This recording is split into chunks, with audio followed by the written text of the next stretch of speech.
Apocalipse capítulo 2, versículo de número 12. Ao anjo da igreja em Pérgamo escreva: essas coisas diz aquele que tem a espada afiada de 2 gumes.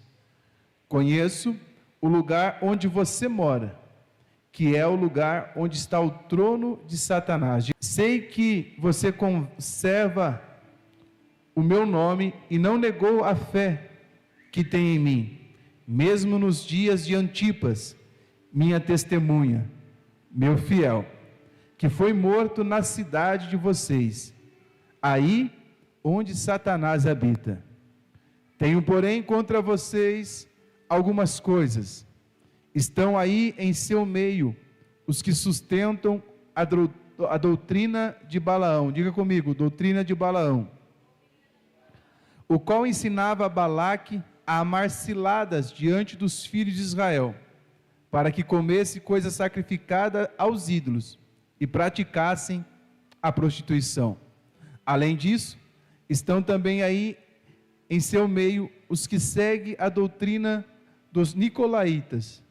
Portanto, arrependa-se, senão irei até aí sem demora, e lutarei contra eles com a espada da minha boca. Quem tem ouvidos, ouça o que o Espírito diz às igrejas. Ao vencedor, darei do maná escondido, também lhe darei uma pedrinha branca, e sobre essa pedrinha, um novo nome escrito, o qual ninguém conhece, exceto aquele que o recebe. Vamos pregar sobre as 7 igrejas do Apocalipse. É tratarmos de uma mensagem, ainda que distante, totalmente contemporânea, palpável e real. Porque os problemas, as épocas mudaram. Hoje nós temos inúmeras tecnologias, mas a origem, a natureza do problema são os mesmos que os apóstolos tiveram que lidar lá no início da igreja, quando ela ainda engatinhava. Quando você observar a narrativa do texto bíblico, nós vamos se deparar com uma verdade que a W. Tozer disse: o mundo não é um campo de recreação, mas um campo de batalha. Quando nós nos alinhamos como igreja para o ministério, nós temos que entender que nós não estamos num parque de diversões, mas nós estamos em um campo de batalha. E essa batalha, ela não se dá na questão física, porque como o próprio apóstolo Paulo vai tratar em Efésios capítulo de número 6, versículo de número 12, porque não temos que lutar contra a carne e o sangue, mas sim contra os principados, contra as potestades, contra os príncipes das trevas desse século, contra as hostes espirituais da maldade, nos lugares celestiais. Quando você estuda a carta de Paulo aos Efésios, por exemplo, vai aparecer por 5 vezes a expressão lugares celestiais. E é interessante nós observarmos que uma vez quando Paulo fala dos lugares celestiais, ele fala de um lugar onde está o trono. Depois, quando ele vai falar dos lugares celestiais, ele vai falar de um lugar onde existe a atuação de anjos. Mas também ele fala dos lugares celestiais quando existe a atuação dos demônios. Então é uma atmosfera espiritual. E o nosso conflito de como igreja se dá nesse ambiente. Se materializa aqui na terra, mas o conflito se dá lá. E quando nós vamos observar essa verdade, nós temos que entender que a igreja ela está constantemente sendo atacada. O inimigo ele tenta de todas as formas atacar a igreja. E ele tem 2 estratégias principais. Primeiro é a perseguição, de fora para dentro. Perseguição religiosa, tentam coibir a nossa liberdade de expressão. São expressões externas, de fora para dentro. Quando essa expressão de fora, essa perseguição de fora para dentro não tem efeito, ele muda a estratégia. Em vez de ele atacar de fora para dentro, ele se infiltra. Diga para o seu irmão, ele se infiltra. A Bíblia diz que o arqui-inimigo ao qual nós estamos enfrentando, ele pode se transfigurar, até mesmo em um anjo de luz. Ele é demônio, mas pode parecer anjo. É igual aquela pessoa que às vezes nós conhecemos na nossa adolescência, e todo mundo jurava que era um anjo, até alguém se relacionar com ele e descobrir que era um demônio. Quando nós vamos olhar isso, nós temos que tomar cuidado. Nós temos que ter cautela, porque Pérgamo, ela vai receber os dois tipos de ataque. Ela vai ser atacada de fora para dentro.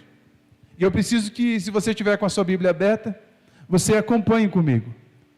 Podemos dizer que Pérgamo era uma igreja que pregava uma coisa, mas na sua vida do dia a dia, praticava outra. Havia uma desconexão entre teologia e prática, entre o que se dizia e o que se fazia, entre o que se cantava e o que se praticava. Mas vamos observar que essa igreja ela tem algumas características. Se você tiver com a sua Bíblia aberta aí em Apocalipse capítulo 2, nós vamos descobrir a primeira coisa, que Deus conhece. Ao anjo da igreja em Pérgamo, escreva: essas coisas diz aquele que tem a espada afiada de 2 gumes. E o verso 13, conheço, diga para o seu irmão, conheço. Essa é uma expressão que nós vamos encontrar nas 7 cartas, conheço. Se você for para Éfeso, ele é aquele que conhece as nossas obras, públicas e ocultas. Ele é aquele que conhece as nossas obras dentro da igreja e fora da igreja. Ele é aquele que conhece as nossas obras quando nós estamos com muitos olhares em cima de nós, mas também conhece as nossas obras quando nós estamos sozinhos. E qual é o ser que Deus abençoa? O ser público ou o nosso ser privado? Porque normalmente, irmãos, nós podemos negar, mas quase todos, quando se socializa, coloca uma máscara, veste uma persona. Você não tem comportamentos na igreja que você tem na sua casa. E dependendo do tipo de comportamento que você se desenvolve na sua casa, em sociedade, você desconstrói tudo aquilo que você conquistou aqui, no ambiente da comunhão. Dependendo da forma como eu e você nos comportamos no nosso lar, dependendo como o nosso ser realmente de verdade, podemos pôr a perder tudo que aqui nós aprendemos.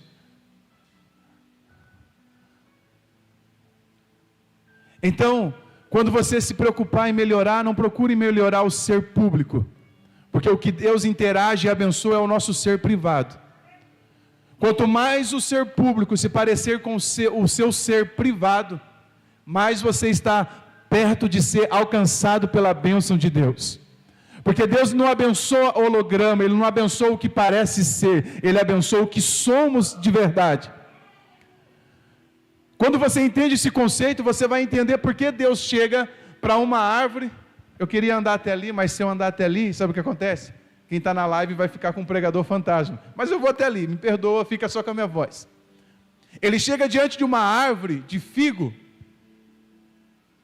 e a Bíblia diz que ele amaldiçoa aquela árvore, porque ela não deu figo. Só que o texto traz uma informação interessante. O texto diz assim, Luan: não era tempo de figo. Quando você lê, não era tempo de figo, e Deus amaldiçoa a árvore por não ter figo, você pode pensar, Jesus foi muito radical. Mas quando você entende o processo da frutificação, primeiro ela ficava toda nua, caía todas as folhas. Depois nascia um pequeno brotinho, depois nascia as folhas. Só assim aquele brotinho ia se desenvolver à sombra daquela folha. Quando Jesus olha de longe e vê aquela árvore cheia de folhas, ele deduz, ainda que não seja a época, ela tem fruto. Jesus chega lá perto, vai procurar fruto nela e ela não tem. E aí Jesus amaldiçoa ela. Jesus amaldiçoa ela porque ela estava vivendo o que muitos de nós vivemos hoje, de aparência. Ela dizia ter uma coisa, mas ela não tinha. Ela dizia ser uma coisa, pode vir, eu estou cheio de folhas, pode vir até mim, porque você vai encontrar alimento. Jesus chegou nela e não encontrou alimento algum. Então não tem como separarmos teologia e prática. Nós precisamos ter luz na mente, que é o conhecimento da palavra, mas também tem que ter uma chama ardendo dentro do nosso coração.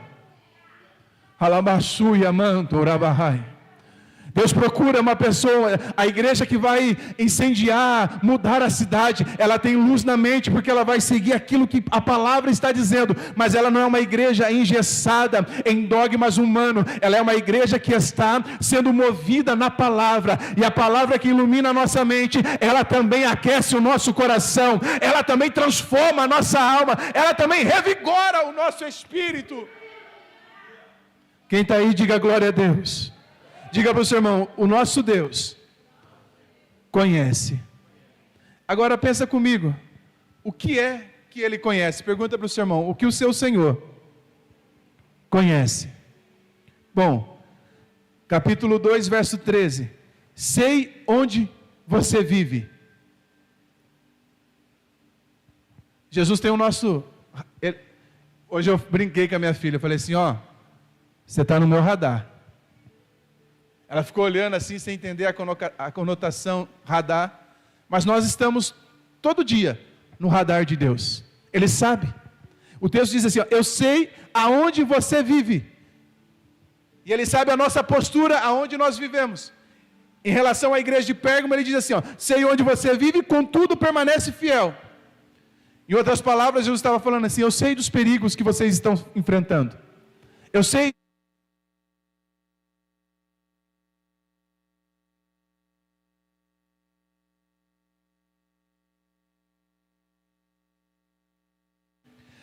Quando você deixa a questão da história de Pérgamo, você vai descobrir também que ela era um centro cultural. Diga para o seu irmão, Pérgamo era um centro cultural. Nós estávamos quando falamos da igreja de Pérgamo, estamos falando de uma cidade habituada à leitura. Estimava-se que havia ali em Pérgamo 200.000 pergaminhos. A segunda maior biblioteca do mundo daquela época. Perdendo somente para Alexandria do Egito. E o surgimento de Pérgamo também traz para nós um ensinamento, o surgimento do pergaminho traz para nós um ensinamento importante, porque quando o governador de Pérgamo ali conseguiu convencer um dos maiorais que administrava a biblioteca de Alexandria a vir para Pérgamo, o manda-chuva do Egito, digamos assim, embargou o envio de papiro para Pérgamo, dizendo, eu quero ver como vocês vão construir a maior biblioteca do mundo sem papiro. Em meio à dificuldade, eles tiveram que se reinventar, não temos papiro, então vamos fazer algo onde nós possamos escrever, e aí eles têm a ideia de pegar um couro do animal, alisar, e começar a usar como escrita. Aí olharam para aquilo e disseram assim, como nós vamos chamar isso? Bom, em homenagem à cidade, vamos chamar de pergaminho. E eles começaram a escrever, e juntavam mais de 200.000 pergaminhos. O que eu aprendo aqui? Quando a crise bater diante de você, se reinventa. Quando o leão rugir de um lado, o rugir da esquerda vai pela direita. Quando o gigante se levantar, seja estratégico. Aleluia, se reinventa nessa noite. O Senhor está convidando você a ousar. Não permita que a crise te paralise. Não permite que a falta de algo limite você de avançar, porque você não tem algo aqui na terra, mas não te falta nada no céu, porque o nosso Deus, Ele é o nosso provedor. Se você olhar para os teus celeiros e eles estiverem vazios, olhe para os celeiros do céu, porque eles estão abarrotados. Nós só temos que acessar, mas qual é o problema? Não sabemos acessar. Tiago vai falar assim, pedis e não recebeis, porque pedis maus. E o que é pedir mal? É pedir para gastar com seus próprios deleites. É aquela oração que você faz, e o fim dessa oração é você mesmo. Se nós nos desafiarmos a fazermos um momento de oração, 3 minutos, ore, sem pedir nada para Deus, tem gente que vai coçar a cabeça. Deus, pastor, como assim? Eu vou orar e não vou pedir nada para Deus, eu vou falar o que para Ele? Porque esse é o grande problema, nós confundimos oração com petição. Na oração cabe a petição, mas a oração é um momento de encontro. Imagina você que tem filho, e o seu filho só vem falar com você para pedir alguma coisa. O que você vai falar para ele? Você tem 2 filhos, um vem e conversa, troca os maiores papos com você, a maior ideia. O outro só vem falar com você quando está precisando. Qual que você vai achar que o seu coração vai tender mais a atender? Aquele que está interessado na relação, ou aquele que está interessado na provisão? E como é que nós temos nos relacionado com Deus? Por relação com Ele, ou só pelo que Ele pode prover? Só pelo que Ele pode dar? Feche os seus olhos e pense nisso um pouquinho. Reflita, como tem sido a sua relação? Pérgamo, então, era um centro cultural, mas também em Pérgamo tinha um dos maiores centros de religião, paganismo religioso. O capítulo 2, verso 3 diz assim, sei aonde você vive. E aonde eles viviam, de acordo com o verso 13, está o trono de Satanás.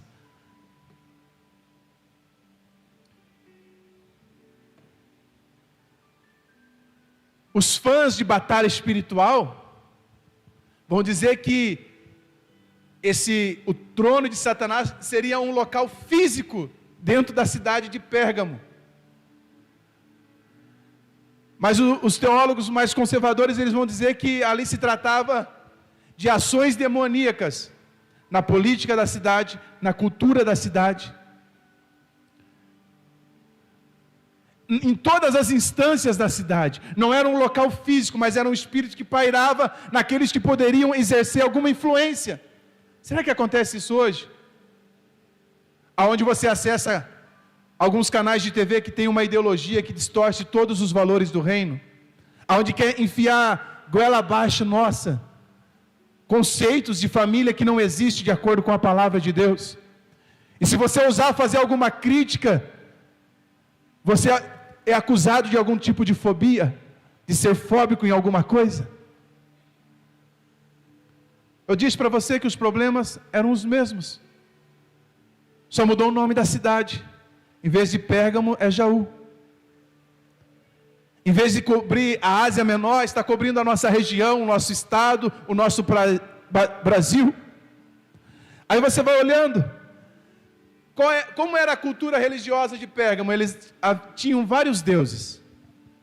Primeiro eles tinham, no alto da Acrópole, um templo dedicado a Zeus. Todo dia fumaça subia em sacrifício a Zeus. Também nessa cidade havia um culto destinado a um deus chamado Esculápio, que o seu símbolo era uma serpente. Quando nós vamos ao médico hoje, nós vemos estampado nas roupas da medicina uma serpente. A ideia disso vem daqui da cidade de Pérgamo, desse deus Esculápio. Eles acreditavam que esse Deus era o Salvador. Diga comigo, era o Salvador. Os doentes iam até o templo desse Deus, e eles deitavam ao chão durante a noite. Se porventura uma das centenas de milhares de serpentes que estava solta dentro daquele templo passasse por cima de um daqueles enfermos, aquele enfermo pela qual a cobra passou por cima dele, se acreditava que ele recebia a cura, acreditava-se que ele havia recebido um milagre.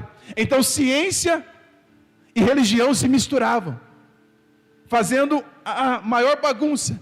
E eles diziam, esse Deus serpente é o nosso Salvador.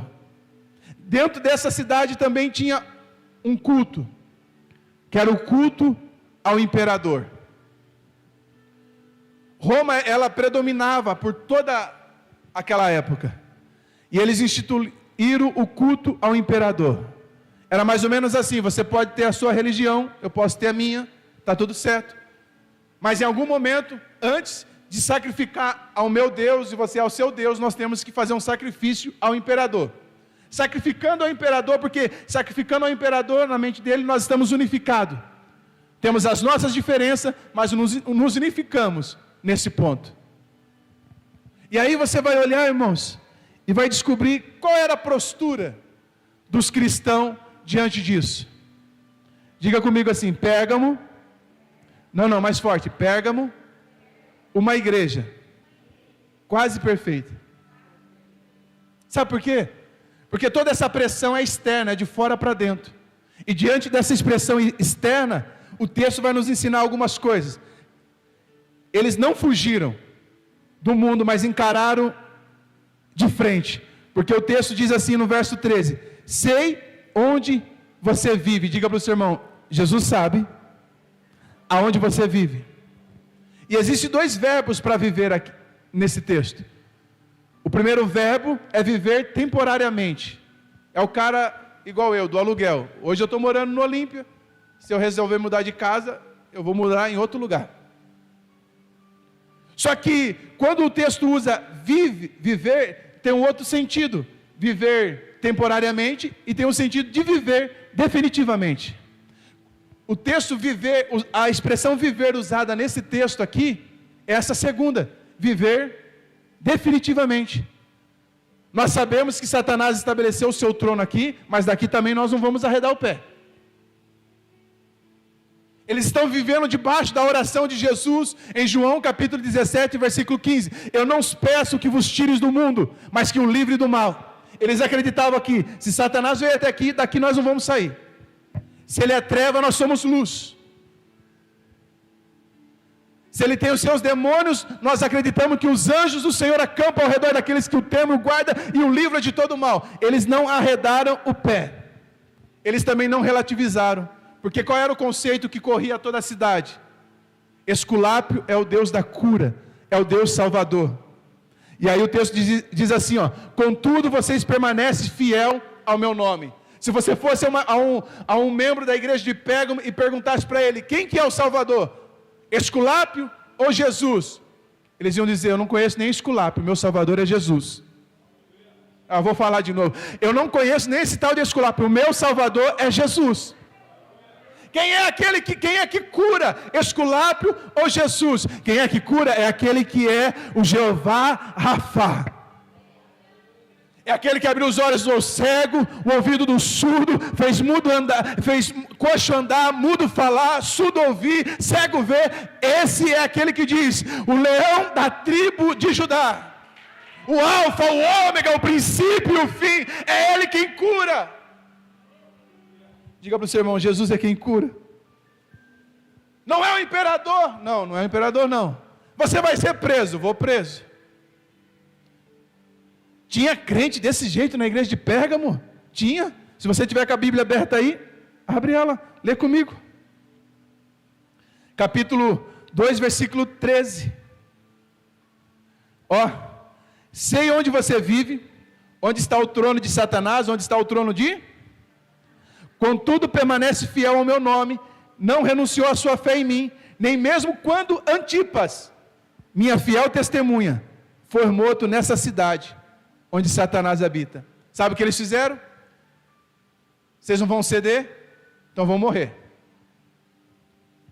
E Antipas morreu de uma forma bem simples.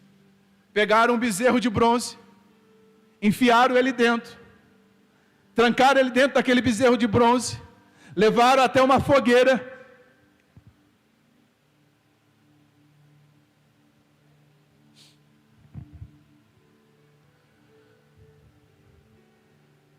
ele foi cozido, fritado, assado, mas não negou o nome de Jesus. Alguns acreditam que ele era o pastor da igreja. Se isso de fato for, pegaram a liderança para ser como exemplo. Digamos assim, se fizeram isso com o nosso líder, a ideia era amedrontar a membresia, mas eles permaneceram fiel, mesmo depois de Antipas ter morrido dessa forma, sufocado dentro de um boi de bronze, assado lá dentro. Alguns historiadores chegam a dizer que ouviam ele gritando, não, adorando ao Senhor. Aleluia, aleluia. Nós estamos precisando ser crentes de verdade, irmão. Porque às vezes nós entramos numa pequena dificuldade, num pequeno dilema, nós já deixamos de cultuar, já deixamos de vir à igreja, já deixamos de frequentar os cultos, já deixamos de comungar com o Senhor, já deixamos a presença de Deus por causa de um pequeno problema. Nós precisamos ter a fé de Sadraque, Mesaque e Abednego. Você já parou para ler o texto, a declaração daqueles jovens? Diante do grande imperador ali daquela época. Ó, eu acho, o cara veio, foi bonzinho ainda, pastor, falou assim, eu acho que vocês não ouviram o som dos instrumentos. Nós vamos tocar de novo o som dos instrumentos, e quando vocês tocar, vocês dobram o joelho. Vou não, posso não. Jeová não deixa não. Não vai dobrar o joelho? Nós vamos se jogar na fornalha. Rei, é o seguinte. Se o Senhor nos jogar na fornalha, nós não vamos dobrar o joelho. Se o Senhor nos deixar para fora, nós também não vamos dobrar o joelho.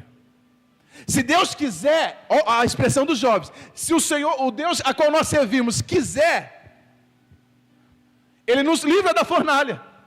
Mas se todavia Ele não nos livrar da fornalha, nós também não vamos dobrar.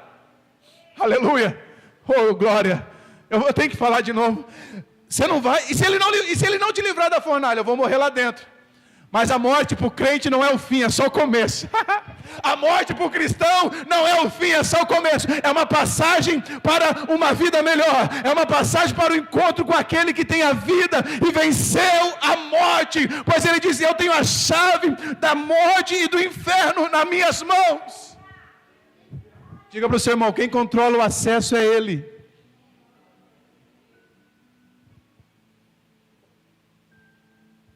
Será que você vai continuar reclamando?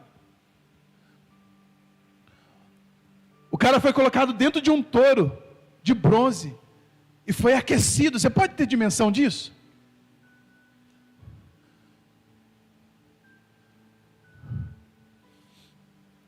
Diga para o seu irmão, você já parou para pensar nisso? Só que se parasse aqui, irmãos, a fala de Jesus com a igreja, ela era a igreja perfeita. Ao meu ver, melhor do que Filadélfia. Só que o inimigo entendeu que ele estava investindo de fora para dentro e não deu resultado. Aí ele mudou a estratégia. Lembra que no início da mensagem eu falei que ele tem duas formas de atacar, de fora para dentro e de dentro para fora. Aí ele vai atacar agora de dentro para fora.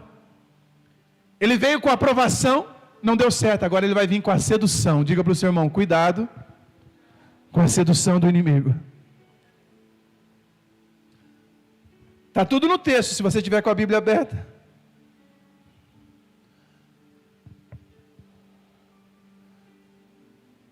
Capítulo 2, 13 a 15. Sei aonde você vive, essa parte nós já lemos. Aí o verso 14 diz assim, ó. No entanto, tenho contra vocês algumas coisas. Diga para o seu irmão, algumas coisas. Aí ele começa. Existem pessoas aí dentro que seguem os ensinos de Balaão. E também tem aqueles que seguem os ensinos dos nicolaítas. Se você estudar Números capítulo 22 a 25, você vai entender qual era o ensino de Balaão. Quem quer entender, diga glória a Deus. Vou explicar não. Quem quer entender, diga glória a Deus. Então tá bom. Balaão, ele foi contratado. Espera aí que fugiu o nome do rapaz aqui.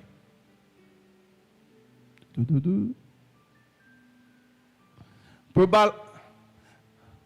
Balaque, isso. Balaão foi contratado por um rei inimigo para profetizar contra Israel, para profetizar contra.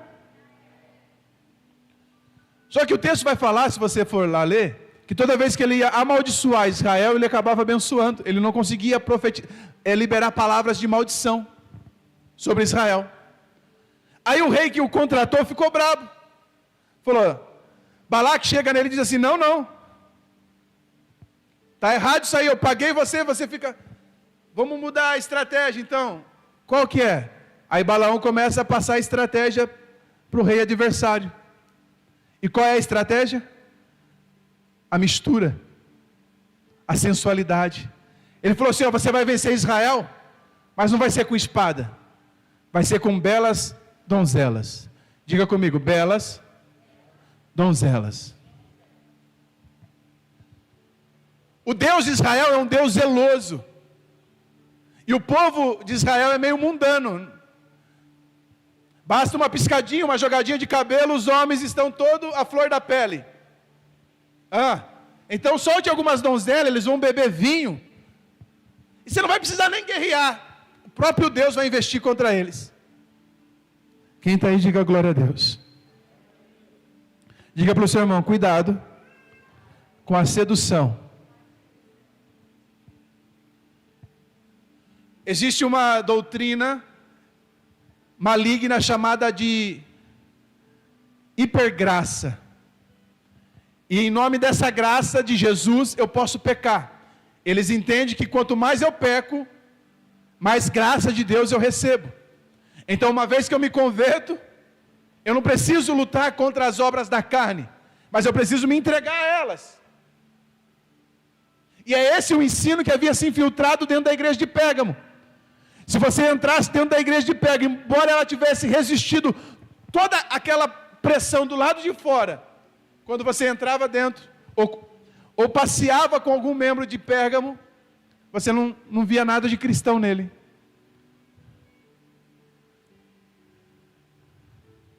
Ele tinha um título de cristão, mas não tinha uma vida de cristão. Jesus louva as qualidades daquela igreja, mas ele reprova a outra. Vocês não conseguem alterar o ambiente que vocês estão, porque vocês estão vivendo de aparência. Embora vocês declarem que sou eu que curo, é só no culto. Embora vocês declarem que sou eu que sou o seu Salvador, que eu sou o seu Senhor, eu sou o seu Senhor só no culto, porque quando chega as noitadas da sexta-feira, eu já não sou mais o seu Senhor, eu já não sou mais o seu Deus.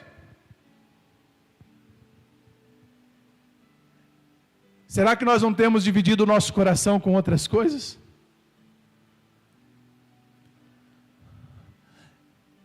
Será que nós não estamos como a esposa do profeta Oséias?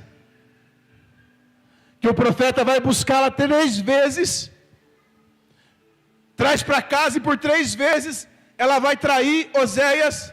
Alguns questionam se foi real ou simbólico, mas não pode questionar o ensinamento que Deus deu ao profeta Oséias, através desse caso, dizendo, vai lá Oséias e diz que é assim que é a nação de Israel. Durante o dia eles andam de mão dada comigo, mas à noite eles se deitam em outras camas. Durante o dia eles me adoram, mas à noite eles se prostram diante de outros ídolos.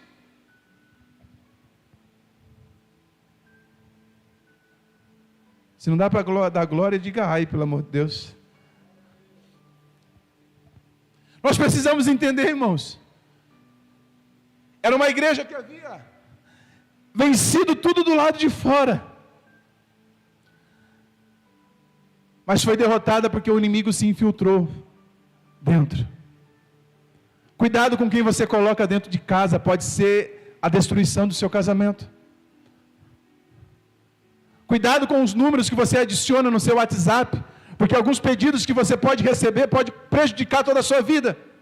Cuidado com quem você faz aliança, porque você pode entrar em guerras que não seria para você guerrear, porque você não soube filtrar as suas companhias, as suas relações.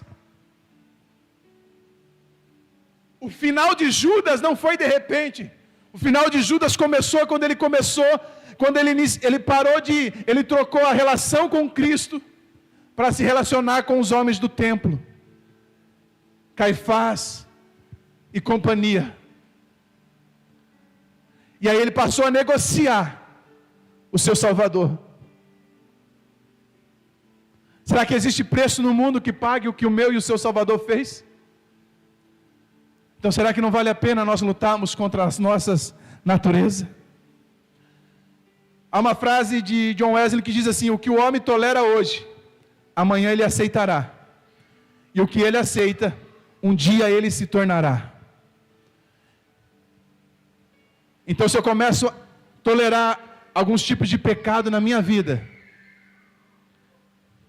daqui a pouco ele vai tomar conta da minha vida. Daqui a pouco ele vai dominar a minha história. Daqui a pouco eu vou ser limitado àquele pecado. Quantas pessoas você conhece que elas não são mais conhecidas pelo seu nome, mas pelo pecado que pratica? Ah, ele é um galinha. Qual é o pecado que ele pratica? Ah, ele é um bebum. Qual é o pecado? Ah, ele é um nóia. Todos foram pessoas que tinham a possibilidade de ser conhecido pelo seu nome, não pelo pecado que praticavam, mas se renderam às suas próprias paixões. Deus diz a Caim: Caim, o pecado está à sua porta. Lê lá Gênesis capítulo 4. Eu não sei se a porta de Caim tinha campainha, e ele, tim-dom, e ele abriu a janelinha. Sou eu, o pecado, vim lhe fazer uma entrega. E Deus disse a Caim que ia livrá-lo do pecado? Não. Deus diz assim: Caim, o pecado está à sua porta e a você compete dominá-lo, sobre os seus desejos. Eu não vou cantar aqui porque a líder dos jovens está aqui, e se eu falar de novo a música do Thales Roberto, todo dia o pecado vem e me chama, ela vai ficar brava. Mas essa é a verdade, todo dia o pecado está nos chamando. Ô bonitão, ô bonitona. E se você der trela para ele, quando você começa ele é doce, mas o final é amargo, como um fel. Então, cuide do que está povoando o seu coração. Para nós concluir e ir embora, essa doutrina ela não é verdadeira, que você deve pecar, porque quanto mais você pecar, mais graça você vai ter. Não é, diga para o seu irmão, não é verdade. Para o nosso corpo caído, para a nossa natureza pecaminosa, seria uma maravilha que isso fosse verdade. Não, pastor, isso não, eu não tenho esses pensamentos no meu coração. Então Jesus mentiu. Ou você está equivocado, ou Jesus mentiu. Como eu acho que Jesus não mente, acho não, tenho certeza, você está equivocado. Tem muito adultério no mundo, sim ou não? Vocês foram embora? Tem muito adultério no mundo, sim ou não? Assassino tem? Ladrão tem? Aí a Bíblia diz, sabe o quê? Da onde procede os males que há no mundo? Adultério, fornicação, homicídio. Aí Jesus vai listando. Aí Jesus fala assim: porventura não procede do coração do homem? Por isso que eu fico meio assim, pastor, quando aquele profeta chega e diz assim: eu senti no coração. Senti no coração de te falar isso. A Bíblia diz que o coração do homem é enganoso.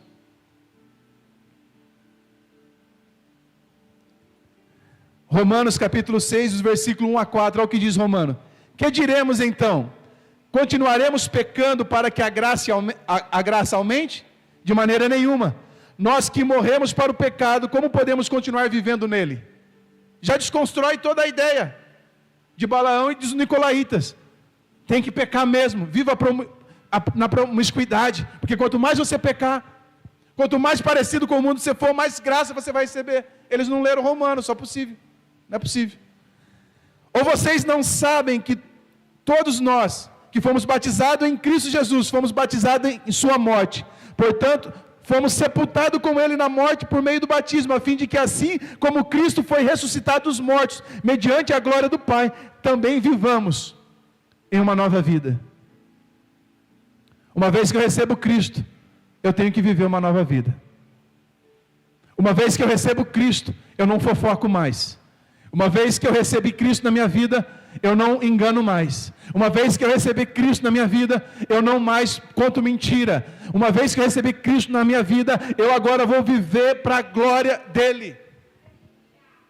Significa que você está vivendo num processo de santificação. Ninguém é perfeito, irmãos. Ninguém vai viver sem pecado daqui até quando Cristo voltar. Mas o pecado na vida do cristão vai ser um acidente. Ronaldo, você sai de carro, você planeja sofrer um acidente?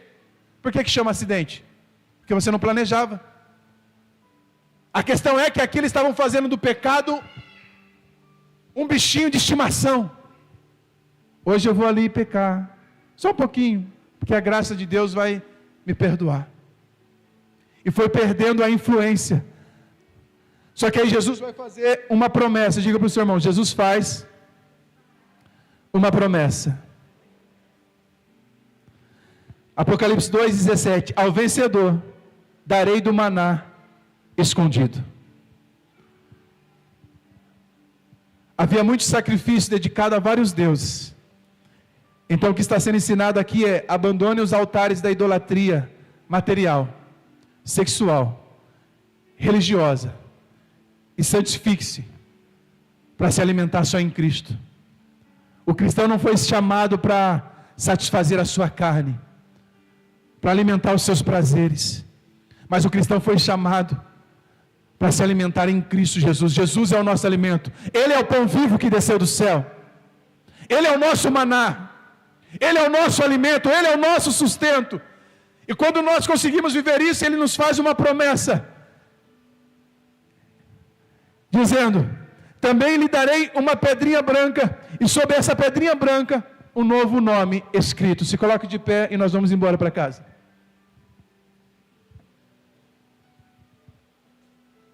Diga para o seu irmão: pedrinha branca, novo nome. Na época existia a pedrinha branca e a pedrinha preta. Chegava um momento na vida do escravo que ele podia receber a liberdade. Só que uma das marcas do escravo era não ter nome, era não ter. E ele foi conhecido todavia como escravo. Ele foi conhecido todavia como. Uma vez que ele recebeu a liberdade do seu Senhor, para provar essa liberdade, ele recebia uma pedrinha branca e um novo nome. Toda vez que alguém parasse e ele dissesse: você é escravo, ele pegava aquela pedrinha branca e mostrava: eu era escravo, agora eu sou livre. Eu vou falar de novo. Ele vai pegar a pedrinha e vai dizer assim: eu era escravo, agora eu sou livre. Qual era o seu nome antes? Escravo, agora eu tenho um novo nome. Aleluia. Deus está ministrando ao teu coração. Se você hoje, após essa mensagem, quiser sair daqui e continuar vivendo como escravo, um problema é seu. Mas Jesus está dizendo que Ele já te libertou. O problema é seu, porque Jesus está dizendo que você já é livre. Conhecereis a verdade, e a verdade vos libertará. Um conselho para você: uma vez liberto, não seja você mesmo a construir prisões à sua existência. Viva como livre, para que você não se torne nunca mais escravo. Viva a sua liberdade em Cristo, porque em Cristo nós somos livres, mas do pecado eu e você somos escravos. E quando fala de receber uma pedra branca, está falando que nós somos perdoados. Diga comigo: nós fomos perdoados. Quando fala de receber um novo nome, significa de uma nova identidade.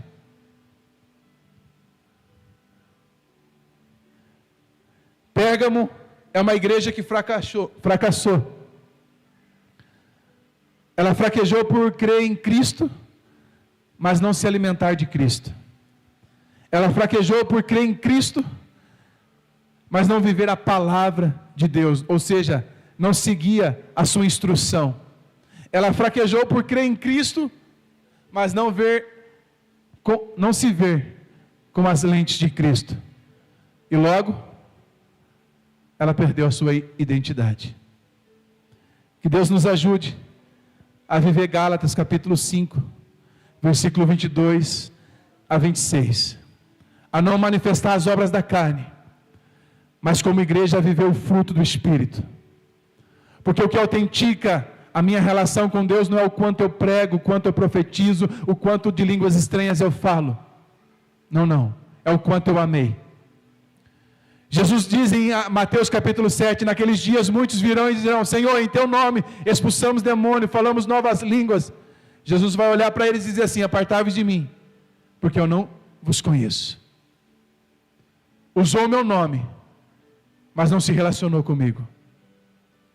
Falou em meu nome, mas eu não os enviei.